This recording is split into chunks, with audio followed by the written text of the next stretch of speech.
Bonjour à toutes et à tous, bienvenue dans le podcast La Sœur. Vous vouliez du débat, vous allez en avoir.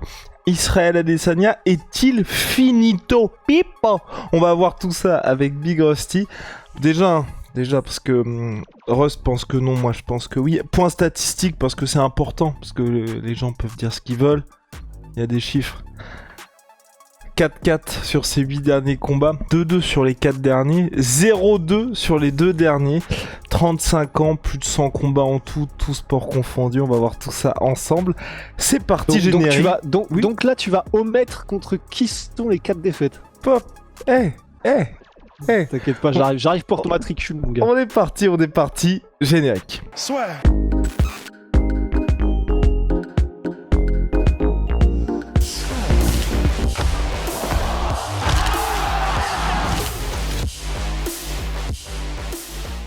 Donc Adesanya s'est incliné par soumission au 4e round contre Dricus du Plessis. Là on se pose un peu la question quand même. Adesanya qui avait pris un an de pause après sa défaite surprise contre Sean Strickland. Ce monsieur est-il fini ou pas? Enfin fini évidemment, hein. Il fera toujours partie des contenders, mais là quand on dit fini c'est plutôt pour le tout haut niveau.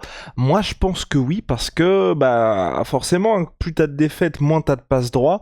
Et là à mon avis la suite va être compliquée pour lui malgré un état d'esprit qui m'a fait plaisir. Et là, je pense que t'abuses. Parce que là, en vrai, la version qu'on a vue du Adesanya contre Dricus du Plessis, on rappelle Dricus du Plessis qui a battu tout le monde, qui a terminé Whittaker en 2 rounds. Quand il dit en conférence de presse Adesanya, comparé au combat contre Sean Strickland, là, j'ai enfin pu montrer vraiment ce sur quoi j'avais travaillé. J'ai pu me montrer sous mon vrai bon jour par rapport au entraînement qu'on avait fait. Donc, même si j'ai perdu, là, je suis content de ma performance contre Dricus du Plessis, alors que c'était exécrable contre Strickland. La performance qu'il a faite là, honnêtement, Adesanya, le combat était extrêmement serré. Il a eu ses moments Adesanya, il a eu les body kicks qui étaient en train de scier Dricus du Plessis quand même. Il a eu ses moments. C'est juste que c'est Dricus du Plessis. Et il est en train de montrer que Dricus du Plessis, il est en train de montrer que c'est un gars sur lequel il va falloir compter sur peut-être dans les 5 ans à venir, en fait, dans la... Non, mais pour de vrai, tu vois, pour les combats pour le titre et tout ça. Donc, j'attends de voir encore sur la durée pour Dricus du Plessis. Vraiment, j'attends de voir. Moi aussi, parce que c'est quand même un style qui... Voilà, c'est un style de bagarreur et il prend des coups, et c'est sûr, mais... En tout cas, on peut pas lui enlever les performances et les gens contre qui il fait ses performances, Dricus du Plessis. Pour moi, c'est un peu comme Whittaker quand il est monté, tu vois. Quand t'as un Whittaker qui prend tout le monde, qui prend les Jacare Souza, qui prend les Romero, bon, à un moment donné, t'es en mode, bon, en fait, tu ne peux rien dire. Oui, Whittaker, c'était un welterweight qui montait, et on donnait pas forcément trop cher de sa peau dans le titre. Bon, quand il a battu tout le monde et qu'il a refusé personne et de manière suffisamment convaincante, on peut plus rien dire. Pour moi, c'est pareil que pour Duplessis. Donc, c'est contre ce gars-là, contre ce Duplessis-là, qu'il a livré une performance. Alors, vraiment, c'était un combat qui était vraiment très, très stylé. Il a dit lui-même à Adesanya que il avait un petit peu effectivement changé physiquement. Et alors, il a dit que normalement, dans les combats, il arrivait le jour du combat vers 89 kilos. Là, il était à 91,5. Alors oui, c'est pas énorme comme différence, hein, bien sûr. Par exemple, Dricus du Plessis, je crois qu'il arrive à 96 kilos, un truc comme ça. Mais bon, enfin, prendre du poids et du muscle de la bonne manière et normalement, hein, mais sans tricher. Bah oui, tu prends pas 10 kilos normalement. Alors après, je suis pas expert, mais d'après ce que j'ai compris, et je suis abonné régulier à More Plates More Dates, hein, donc j'ai quand même poncé ses contenus, donc ça fait un peu de moi un expert finalement. Mais et Clément Marcoux, big up. Mais prendre 10 kilos de masse musculaire en mode lean comme ça en 6 mois, 1 an, c'est quand même très très compliqué. C'est quand même très très compliqué à ce niveau-là quand tu pars de cette base-là pour Adesanya. Donc, il avait un nouveau physique. Il a dit qu'il se sentait mieux, qu'il se sentait plus puissant. On a vu quand même que c'est vrai qu'il était puissant. Les body kicks étaient monstrueux. Toi, si t'étais là, toi, il y aurait des problèmes. Hein. Il y aurait des bagarres. Hein. Et, et c'est pour ça que, en fait, ça dépend ce qu'on appelle fini au plus haut niveau parce que Il a dit, je suis pressé de rien. Enfin, en grosso modo, en conférence, en conférence de presse, il était en mode, vous me verrez quand vous me verrez. Je suis pas pressé. Moi, maintenant, la ceinture m'importe peu. Je suis plutôt dans une dynamique de vouloir montrer des progrès et de m'améliorer en tant qu'artiste martial. Et franchement, je kiffe. Parce que de toute façon, il a plus rien à faire. Il a tout gagné. Et il est entré dans la légende. Il a plus de série de victoires à sauver. Il a plus de, Ah en fait, bah il c'est s'en fout clair que maintenant là, il de y a tout ça. plus grand-chose à sauver, effectivement. Oh là là, mais toi, attends, quand ça va être à ton tour d'avoir le coussin de la parole, là, j'ai hâte, hein. Et en fait, c'est pour ça que pour moi, ça dépend ce qu'on dit, ce qu'on veut dire par il est fini, mais pour moi, c'est un gars comme José Aldo qui, à partir de maintenant, ben, il sera toujours tellement, tellement fort par rapport à la concurrence. Je pense, en tout cas pour les quelques années qui viennent encore, il sera toujours tellement bon par rapport à la concurrence que si tu le mets contre des contenders normaux, je pense qu'il va les souiller, mais que effectivement, il aura peut-être plus autant de passe droit pour la ceinture parce que bon bah voilà, il y a les autres qui arrivent et puis on peut pas donner non plus des title shots illimités en sortant de défaite. Mais mais pour moi, on se dirige vers une fin de carrière un peu à la José Aldo où il se fait plaisir, ou Max Holloway, tu vois, une fois qu'il a perdu le titre. Donc fini, non, c'est juste peut-être fini pour un run de champion. Il est fini. Il est finito, Israël Adesanya. Parce que déjà, constat qui, pour moi, est quand même assez accablant. Israël Adesanya n'a pas, à mon sens, fait de performance aboutie depuis septembre 2020. Tu sais contre qui c'était, Oh, t'as septembre? pas aimé sa perf là? Bah, pour moi, je ne valide qu'une performance que s'il y a le résultat. Et là, malheureusement, Adesanya a perdu. C'est quand même, c'est quand même un peu dur de se dire que le mec est à son meilleur et qu'il perd contre l'un des pires middleweight actuels. Donc, ouais. Attends, c'est qui que t'appelles le pire middleweight actuel là? Non, mais seul le résultat valide pour Dricus Duplessis, mais sinon, oh. Donc attends, Non, mais toi, t'es en train de jouer un rôle là. attends. Là, évidemment, là, je fais un petit peu preuve de mauvaise foi. Mais ce que je voulais juste dire, c'est Adesanya, pour moi, une performance aboutie, et qui en plus est poinçonnée de cette victoire, parce que tu vois, c'est comme Dricus Duplessis, sa victoire contre Adesanya, il y a beaucoup de choses qui ne sont pas parfaites, et tu vois, je sais pas si tu peux dire combat référence, tu mets ça en combat référence parce que le gars ne lâche rien, mais sinon, dans tout ce qu'on a vu dans le combat, à la différence d'Adesanya qui semblait se diriger vers la victoire, Duplessis, c'était un peu plus compliqué. Adesanya, pour moi, depuis sa victoire contre Paulo Costa en 2020, il n'y a pas eu de combat qui était abouti de A à Z, ou en tout cas, tu sais, il applique un game plan et il arrive à s'imposer. Parce que vraiment, le KO contre Alex Pereira, je vous invite tous à revoir le combat, c'est très très important. Jusqu'au moment où il met le KO contre Pereira, ça sentait ultra mauvais. Donc on a un gars, ça fait 4 piges qu'il a pas fait de performance, tu vois, qui a abouti de A à Z. Dricus Duplessis, ça partait vraiment comme la performance qu'elle est superbe. Le premier combat contre Alex C'était serré Pereira. quand même, hein. C'était serré quand même. Bah, il y a deux juges qui la mettaient à Duplessis, hein. Regardez, j'ai laissé parler, il me coupe à chaque fois. On le reconnaît bien, Non, mais même si les juges le donnaient, mais alors c'était serré, mais tu vois, on le voyait. Enfin, le troisième round qu'il fait, il est superbe, et les autres rounds étaient serrés. C'est pour ça que moi, j'étais quand même assez confiant dans le sens, même par rapport au combat contre Strickland, en mode le gars, il est de retour et tout, et puis on voyait une montée en puissance. Et le premier combat contre Alex Pereira, effectivement, jusqu'au TKO, Adesanya dominait. Mais, et c'est pas un petit mais, et c'est pour ça que moi je m'inquiète vraiment pour lui, c'est que tu vois, t'as aussi ce truc-là de... Et c'est vraiment là pour moi où il y a quand même un petit truc qui me fait un peu stresser pour Adesanya, c'est combat contre Sean Strickland, il est aux fraises du début, grosso modo. Combat contre Dricus Duplessis, on sent qu'il commence à prendre les clés du camion pour le combat, on le disait, il commençait à récolter les dividendes de son travail au corps, il touchait durement Duplessis. Problème, dans le money time, ça coince. Alex Pereira, premier combat, le premier round, il est à ça de le finir par KO. Il se dirige vers la victoire par décision. Dans le money time, ça coince. Revanche contre Alex Pereira, jusqu'au KO, c'est très compliqué, il est sur le reculoir. Il arrive avec ce coup de génie à s'imposer par KO. Et donc là, le dernier combat, c'est contre Dricus Duplessis.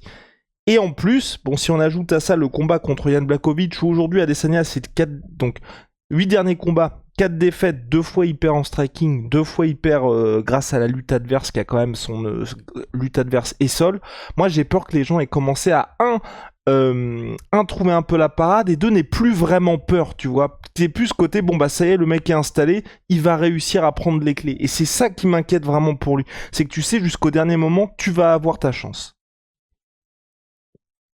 C'est vrai, c'est vrai. Et de toute façon, il y a forcément toujours un peu quelque chose qui se casse une fois qu'une mystique est entamée, ça c'est sûr.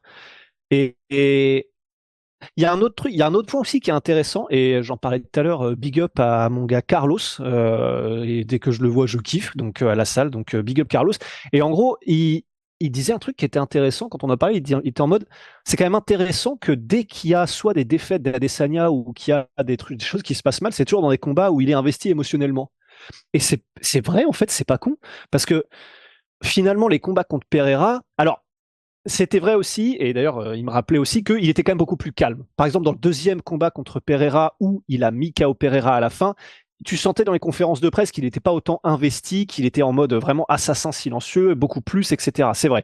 Mais c'était des combats à enjeu émotionnel dans les combats contre Pereira, dans le combat contre Strickland, dans le combat contre Duplessis. Après, on en fait ce qu'on veut de cette... Parce que c'est quand même un fait, tu vois, c'est quand même assez marrant et c'est quand même intéressant. Est-ce que ça impacte véritablement la performance? Je sais pas. C'est simplement que c'est important de le noter, mais quand on voit un Adesanya qui pleure en conférence de presse, qui est contre Strickland, qui lui a fait la misère en trash talk en ramenant les trucs du chien et tout ça, bah, c'est quand même intéressant effectivement de voir que c'est là qu'il a... Ça reflète pas forcément sur la qualité de sa performance, mais en tout cas sur le résultat. Donc, à voir aussi, tu vois, je serais curieux d'avoir un combat où il y a zéro enjeu émotionnel et où c'est juste face à un gars qui est là pour faire le taf et machin, juste pour voir un peu si on a un Adesanya qui revient en mode parfait, invincible, étoile de Mario. Ça, c'était juste pour le glisser là-dedans parce que c'est vrai que je trouvais que c'était intéressant. Et bah pour le reste, effectivement, c'est vrai, t'as raison, la performance va de la méthode et bah, s'il perd, il perd même quelle que soit la performance qu'il donne, ça c'est sûr. Bah C'est surtout vrai. que t'arrives pas à finir. Un peu par exemple, tu vois, comment Kamaru Usman, pour moi, c'est un cas différent parce que la défaite contre Ramzat, si vous avez regardé le combat, ça allait de mieux en mieux, Mhm. et je pense que de la vie générale, tu rajoutais 2 rounds, ça sentait un peu mauvais pour Hamza Chimaev. Le deuxième combat contre Leon Edwards, c'est pas le même qu'Amaru Usman, et puis il y a l'autre où bah, il se fait mettre KO. Adesanya, j'ai vraiment ce sentiment, tu vois, que là, ces victoires étaient de plus en plus serrées, ou face à une opposition où c'était plus ou moins gagné d'avance. Genre les Marvin Vettori, Jared Cannonier, il y avait absolument aucun combat. Et là, les dernières fois où il y a eu vraiment du challenge pour lui, c'était loupé. Et au-delà de ça, on en parle souvent, Alex Pereira a fait ce qu'Adesanya a toujours rêvé de faire, et en mieux, puisqu'à chaque fois il s'est imposé. Donc t'as vraiment ce truc-là où t'as quelqu'un qui est grand et qui est très bon à la manière d'Adesanya, et un gars qui arrive, qui fait la même chose de manière impressionnante. Et en plus maintenant, Adesanya qui se met à perdre contre des gars, je veux dire, oui, Sean Strickland et Dricus Duplessis, on l'a toujours pas vu perdre, donc la défaite peut très bien vieillir, mais on est quand même dans une situation où à chaque fois, soit Adesanya partait favori, ou les cotes étaient extrêmement rapprochées, on se disait, bon bah, effectivement, ça peut le faire, c'est pas un truc où c'est upset pour Adesanya qui tente, enfin je veux dire, il y a quand même une époque où on se disait Adesanya contre John Jones, hein.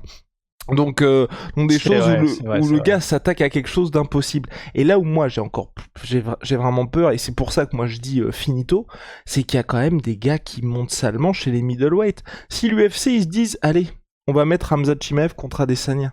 Allez, on va mettre Bonical contre Israël Adesanya. Pour faire monter Bonical, parce qu'à un moment donné, il va falloir vraiment accélérer pour lui aussi. Je pense que ça sent extrêmement mauvais. Adesanya contre Nassourdine, faudra un vrai bon game plan de Nassourdine. On fait confiance à sa team pour ça, mais je pense que Nassour il peut y arriver, tu vois. Parce que maintenant tu sais que si t'arrives à mixer, en plus Nassourdine en vrai debout, il est hyper dangereux. J'ai vraiment cette crainte que aujourd'hui, tu vois, on ait compris un peu comment faire pour manœuvrer Israël Adesanya. Évidemment, il y a toujours des mecs contre lesquels j'ai pas d'exemple en tête, là je vais regarder le top 10 après, contre lesquels c'est mort. Marvin pour Vettori, Adesanya par exemple, bon. Oui, voilà, Vettori, oui, c'est ça, qui s'est déjà fait souiller quoi, 2 fois par Adesanya. Ouais. Le premier était serré, mais le deuxième, c'était un toboggan, quoi. Ouais. Et même, tu vois, là, tu fais une trilogie, ce serait pas justifié, encore que si Robert Whittaker bat Ramzat, mais Whittaker à nouveau contre Adesanya, le deuxième combat était très serré. Il y a eu 3 rounds à 2 en faveur d'Adesanya. C'est clair. Non, c'est clair. Et effectivement, le classement, la middleweight, Dricus du Plessis, Sean Strickland 1, Adesanya 2, Robert Whittaker 3, Nassourdine Imavov 4, Jared Cannonier. Ouais, voilà. Des mecs comme Jared Cannonier, Marvin Vettori, bon, bah là, on se ferait pas trop de soucis.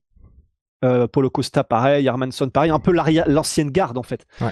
Mais c'est vrai que ce soit Bonica, alors oui, bien sûr, là, vous allez nous dire, vous foutez du monde, il est beaucoup trop tendre et il est pas encore. C'est vrai, mais donnons 1 an et demi à Bonical et c'est pas très long parce que là Adesanya a dit que voilà il allait prendre son temps pour voir ce qu'il fait. Il a effectivement quand même dit que les light heavyweights c'était vraiment une mission annexe et qu'il n'y retournerait pas. Donc ça c'était quand même cool qu'il ferme cette porte là aussi. Il était en mode bah j'aime bien, j'ai pris mes 2,5 kg de muscles là avec lesquels je peux arriver en fight night, je me sens bien, mais c'est pas pour autant que je vais continuer à recommencer à monter en light heavyweight. Mais effectivement, s'il prend le temps et qu'il combat maintenant une fois par an, quelque chose comme ça à Adesanya, bon, bah, c'est peut-être son prochain combat contre Bonical ou peut-être dans 2 combats. Et effectivement, si Bonical a le temps de monter, heureusement, Bonical casse un peu les couilles et prend littéralement tout son temps, alors que c'est un ce que je ne prends pas trop. Enfin, casse un peu les couilles, bon, il ne doit rien, mais bon, vous avez compris un peu le sentiment, quoi.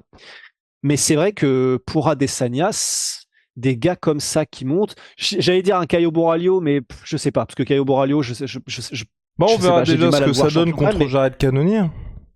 Ouais, voilà, exactement. Mais effectivement, contre la nouvelle garde qui a faim et qui propose des choses différentes, effectivement, comme Bonical, comme Nassour, etc. Ben, c'est vrai que dans 1 an et demi, j'aurais un petit peu plus peur, quoi. Mais je reste quand même convaincu que tu sais, j'ai même vu passer des posts. En vrai, ça m'a fait mal au cœur. Des posts où les gens disaient, et voilà, on vous le dit depuis le début, il est surcoté, Israël Adesanya. En vrai, ça me fait péter un câble. Le mec, ça fait, je crois, c'est quoi? C'est 15 combats, bah, peut-être pas, genre 10 combats d'affilée qui ne fait que combattre pour le titre UFC et donc il combat le meilleur challenger du monde, littéralement. Et de ce gars-là, parce que là, il est sur 2 défaites consécutives, dont une où il fait un très gros combat contre Dricus du Plessis, on est en mode, il était surcoté. Déjà, ça me fait un peu péter un câble. Et en plus de ça, enfin, tu vois les compétences. Il y a eu le couac qui était probablement lié au style Sean Strickland, ça c'est vrai.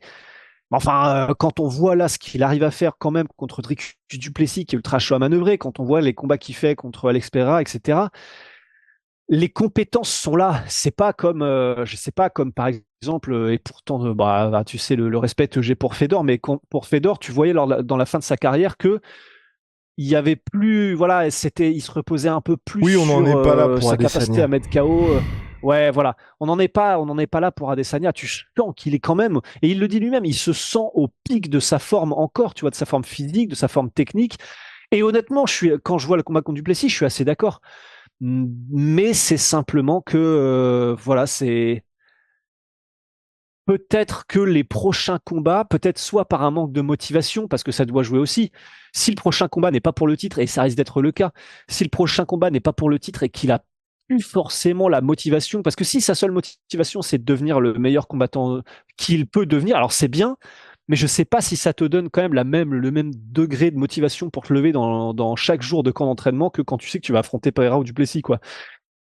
Donc moi, c'est ça qui me ferait un peu peur, c'est que s'il affronte les nouveaux loups de la nouvelle garde et qu'il a un petit peu moins de motivation ou qu'il arrive en mode crocop à l'UFC, en mode, bon, en fait, j'ai déjà fait tout ce que j'avais à faire dans ma carrière, maintenant je viens pour me faire plaisir ou pour l'oseille, là, ça me ferait peur.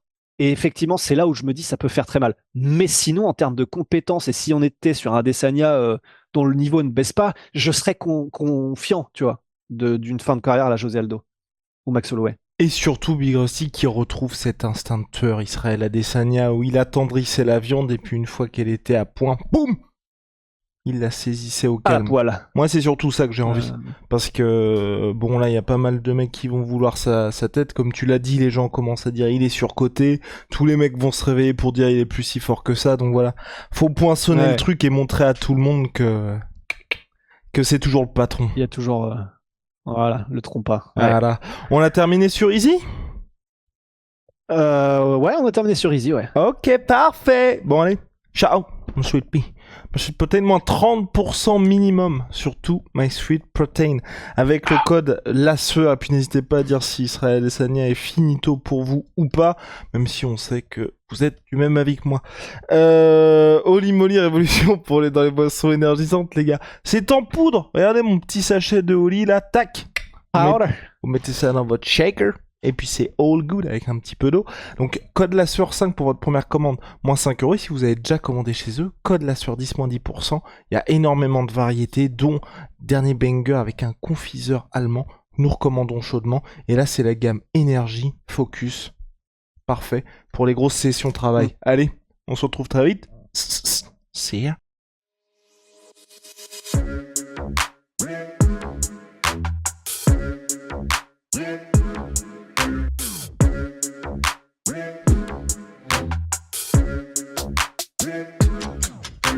I'm fucking coming for you!